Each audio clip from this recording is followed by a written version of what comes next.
Let's talk about writing for a minute. Writing is something that's only done for essays and research papers, right?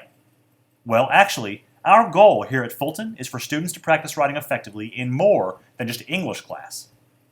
In May of 2014, Governor Bill Haslam signed the Tennessee Promise Bill into law here in our very own Fulton Auditorium. This bill allows for high school seniors to earn a 2-year scholarship to a community or a technical college in Tennessee, which means that many students who could not afford to go to college before now have that opportunity. Whether students plan to attend a 4-year college, a community college, or a technical school, it is clear that writing will be a major factor in their success. Fulton wants our class of 2016 and those that follow to be prepared to not just go to college, but to graduate with a diploma or a certificate of mastery. I plan to earn a degree in communications. I plan to earn my certificate in cosmetology and pursue a career in natural hair care. I want my students to earn a degree, not just attend college. I want my students to follow in my footsteps and become a licensed cosmetologist. It is important to earn accreditation from a technical college and not just attend. The state of Tennessee is raising educational expectations in order to ensure students who graduate have the skills to join the workforce or graduate college. One thing to keep in mind is that the students in Tennessee are competing against adults and other students from around the world. This year, English EOCs and U.S. history will each have a written component that impacts your personal grade. We want to ensure that you will be prepared for the new EOCs. Let's take a look at the graphic organizer your teacher has provided you. English and U.S. history classes will focus on writing multi-paragraph essays, but your other classes will work on writing one really terrific academic paragraph. The paragraph will follow the acronym TIDE. The expectation is every academic paragraph will have at least 6 complete sentences written in formal language. T stands for the topic sentence.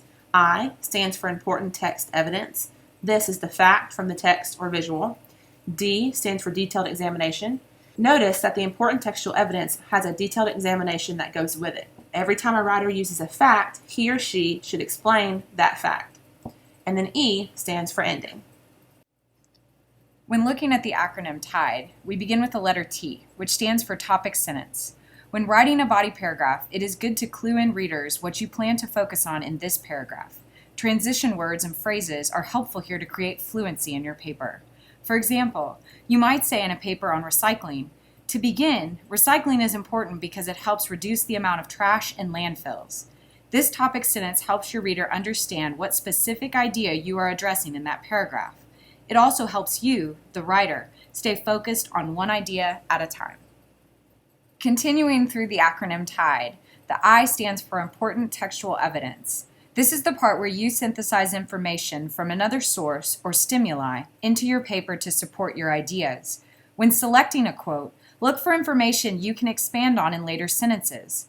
Basically, don't pick a quote you are not comfortable with explaining or talking about.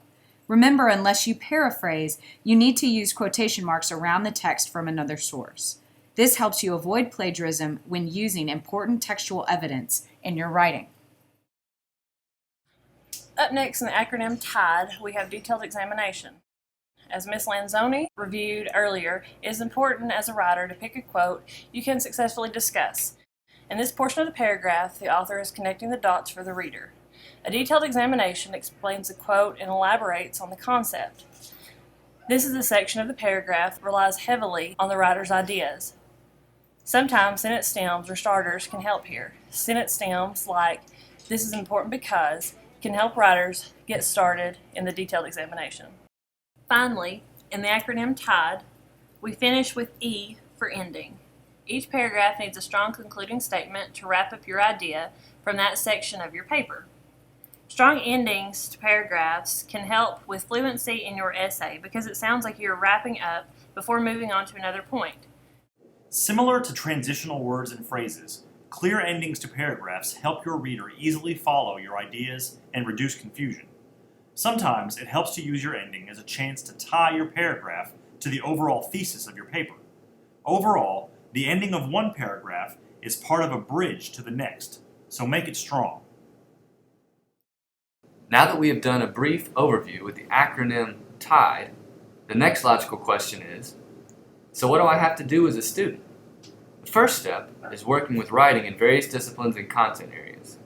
You can anticipate writing activities and assignments in core, CTE, fine arts, and other elective classes.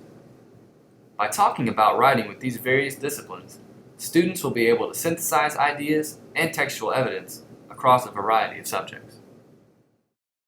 Tomorrow in Power 30, you will look at a prompt and an anchor paper in your class. Think of the anchor paper like a bullseye or a slam dunk. Basically, the anchor paper is the level of writing you are working towards as a student in each content area.